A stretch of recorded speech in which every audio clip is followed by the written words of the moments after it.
And on the other side, you have the guy running in New York, Mamdani, right? Okay, who's like a straight up communist. I mean, he is. He talks about, the things that communists say. I mean, he wants free grocery stores, free buses. Bill Maher just went after Zohran Mamdani, and it's absolutely hilarious. The comedian and talk show host tore into Mamdani's far-left ideals, calling his New York win the best gift Republicans could ever ask for. Maher's breakdown of Mamdani's politics isn't just critical. It's brutal, sharp, and laugh-out-loud savage. You don't want to miss this one. Let's dive right in. Bad ideas, and again, this ugly streak. Well, you look ugly streak of anti-Semitism. Who's the most popular politician on the left? AOC? I don't know. One of, but who's Bernie? Bernie is Bernie, yeah. Bernie is. I mean, he's not a capitalist. No, he's not, and he's also not president. He's not. But never would be. But neither is Mamdani. No, but he will. Trust me, he will be featured in the campaign commercials. But they're going to feature people. They boogeyman everybody. Yeah, but you don't have to boogeyman him. He does it to himself. Maher's absolutely right. Republicans don't need to invent a boogeyman out of Zohran Mamdani. He does that all by himself every time he opens his mouth. With Mamdani poised to win the New York mayoral race, critics say his victory would be a political goldmine for Republicans. Proof the DNC is sliding toward full-blown socialism. Mamdani insists he's just a democratic socialist, but that label comforts no one outside his echo chamber. And Maher isn't buying it. To him, Mamdani embodies the kind of far-left idealism that might sound noble, but hands conservatives a winning argument on a silver platter. It must be horrible for a guy like you, who you spent your whole life talking about how government tries to do too much, which it does, and spends too much. And here you have Trump, who is the Republican, who is aggrandizing more power than anybody, as we just talked about. And on the other side, you have the guy running in New York, Mamdani, right? Okay, who's like a straight up communist. I mean, he is. He talks about, the things that communists say. I mean, he wants free grocery stores, free buses. I want him to win. You want him to win? On the surface, it sounds utopian, the kind of feel-good rhetoric that wins hearts and headlines. But scratch beneath it, and the dream quickly turns into a nightmare. Mamdani's vision may excite idealists, but for anyone who's lived through socialism's collapse, it's déjà vu, a failed ideology repackaged as progress. Every 20 years or so. Wait. We need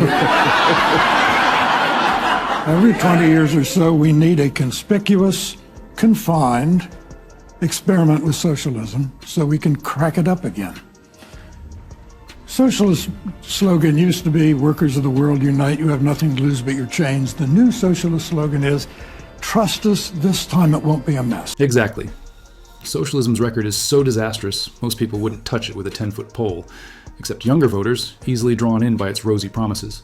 The problem isn't just greed, it's human nature. People need incentives to innovate, compete, and push forward. Remove competition, reward everyone equally, and productivity dies while bureaucracy explodes. Corruption festers. The system meant to create equality ends up spreading poverty instead. History's verdict is clear. When the state controls everything, it collapses under its own weight. Mamdani's free-for-all handouts sound compassionate on paper but crumble in practice. Without economic freedom, progress stalls, and everyone suffers equally, just not in the way they hoped. When the post-war Labour government in Britain was about to get started, one of their leading lights was a socialist named Nurian Bevan. He said, what could go wrong? He said, we have a nation bedded on coal, surrounded by fish. It would take an organizational genius to have a shortage of either. In 3 years, they had a shortage of both. That's socialism. Take Britain, a perfect cautionary tale. In the early 1900s, it flirted hard with socialism, promising fairness and equal wealth. But within decades, the dream rotted. Private industries were nationalized, strangled by bureaucracy. Productivity plunged, inflation soared, and by the 1970s, Britain was the sick man of Europe. The equality they fought for only spread mediocrity. It took Thatcher's free market reforms to pull the nation back from the brink. One of the things that we've said, beyond saying that we're going to make this a sanctuary city for LGBTQIA+ workers, beyond saying that we're going to establish an office of LGBTQIA+ affairs, is also that we're going to provide $65 million in funding for gender-affirming care, the same amount of funding that the federal government threatened to pull out from local providers for that kind of work. And in this moment especially, if we want to fight the Trump administration, we have to do so by fully funding our own services, taxing the wealthiest New Yorkers and corporations. And that's exactly why Bill Maher sees Zohran Mamdani as a potential disaster for Democrats. Maher knows when the party veers too far left, it loses the moderates it needs to survive. Many Americans turn to Trump precisely to push back against progressive overreach, especially on issues like gender-affirming procedures for minors. Yet Mamdani is doubling down, pledging to privately raise $65 million to fund those initiatives. For Maher, and every Democrat who still values reason over radicalism, Mamdani's agenda isn't bold. It's suicidal. It hands Republicans the perfect narrative. The left has lost touch with reality, morality, and middle America. He has attacked you personally and publicly like this.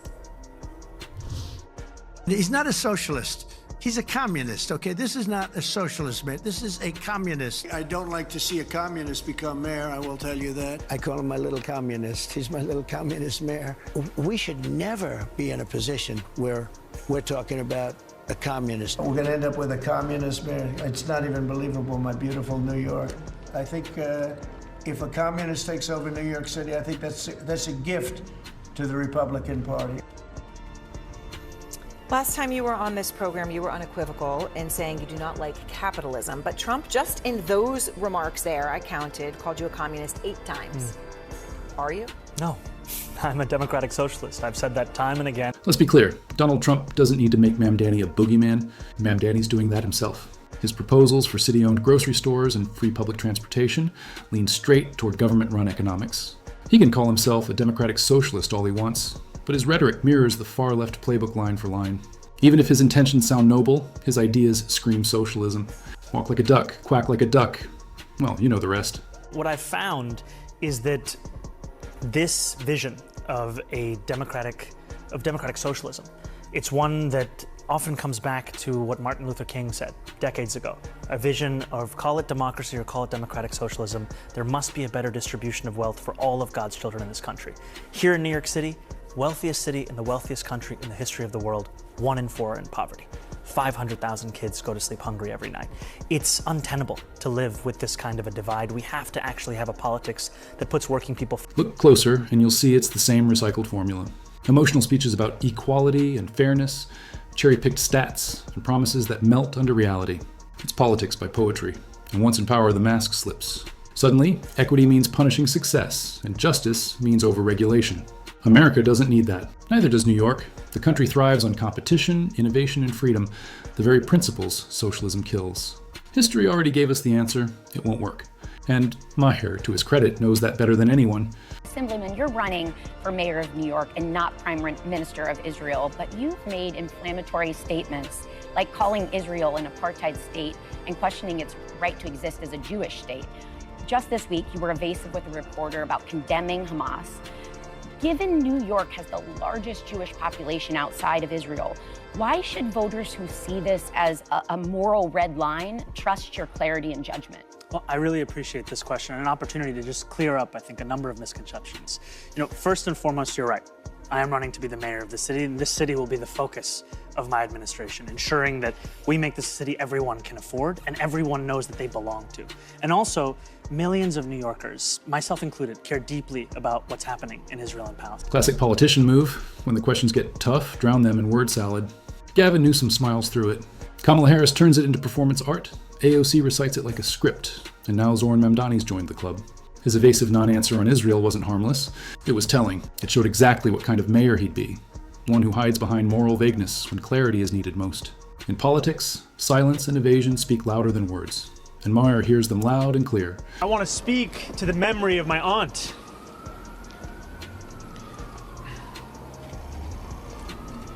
who stopped taking the subway after September 11th because she did not feel safe in her hijab. Well, it wasn't so much his aunt as his dad's cousin, but, semantics. Douglas, is he ready to lead? No, in absolutely no way is he ready to lead, and that was just another reminder of it. This is such a self-involved little narcissist with so little going for him. That's the game. Spin exaggerated emotional stories to tug hearts and win votes. It's a time-tested trick. For Democrats fluent in identity politics, Zohran Mamdani is the perfect poster child. Sentimental, symbolic, and wrapped in moral theater. The party will celebrate him as the voice of the marginalized, the conscience of New York. But those who look past the packaging see what it really is. Another performance. Great story. Terrible policy. Good storytelling doesn't equal good governance. Mamdani's narrative may charm idealists, but to realists, it's just political theater. Beautifully acted, cleverly scripted, but hollow where it counts. That he even decides to turn the memory of 9/11 and the 3,000 Americans murdered that day into a story about his aunt and the subway. It's interesting, like so many things that this smarmy candidate does, he makes it about himself and it all turns out to be untrue anyway. It seems to the extent that he had any such aunt in question, she wasn't in New York at the time, and in any case, didn't wear the headscarf. In the end, Zohran Mamdani's heartwarming backstory doesn't hold up under scrutiny. Yet in deep blue New York, loyalty often beats logic, and he's still favored to win. The real test isn't the election, it's what happens after the applause stops. Running on emotion is easy, running a city is not. Maher's warning rings loud. Mamdani's rise isn't progress, it's a warning sign. Behind the polished speeches and socialist promises lies an ideology history has already condemned. If Mamdani governs New York this way, it won't just damage Democrats, it'll redefine them. And that's it for today's video. If you enjoyed it, hit like, subscribe, and stay tuned for more unapologetically honest breakdowns.